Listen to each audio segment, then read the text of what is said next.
Nasib Sudarajat berbalik, sempat tuai kasihan, kini malah dapat cemoohan.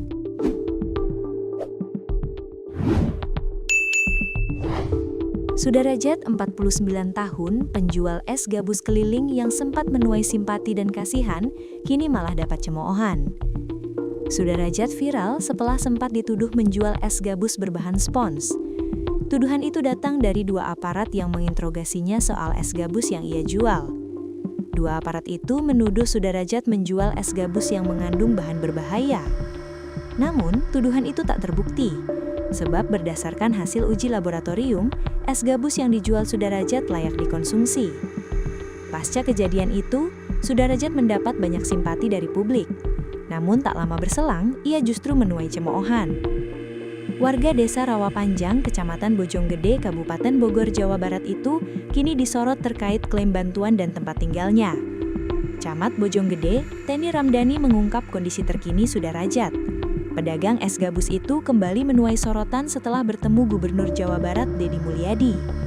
Kepada Deddy Mulyadi, Sudarajat mengaku tinggal di rumah kontrakan dan menunggak sewa selama 4 bulan. Teni menegaskan, Sudarajat bukan tinggal di kontrakan karena tidak memiliki rumah, melainkan karena rumahnya sedang direhabilitasi melalui program bantuan rumah tidak layak huni atau Rutilahu.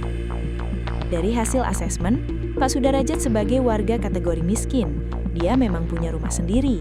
Tapi saat ini rumahnya rusak dan sedang diperbaiki oleh Pemkab melalui program Rutilahu itu, sehingga dia tinggal sementara di kontrakan, ujar Teni kepada Kompas.com Jumat 30 Januari 2026.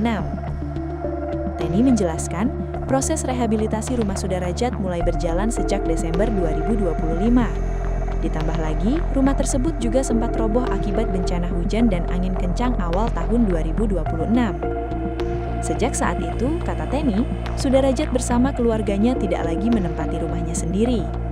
Teni menilai polemik yang berkembang di media sosial muncul akibat informasi yang tidak utuh mengenai kondisi Sudarajat.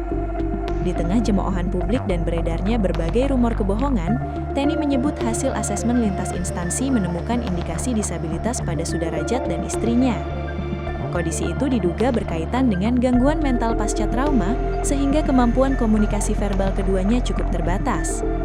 Lalu kemudian terkait banyak rumor tentang Pak Sudarajat, mungkin jawabannya ketika ditanya Deddy Mulyadi dalam video selalu berubah-ubah dan terkesan seperti berbohong.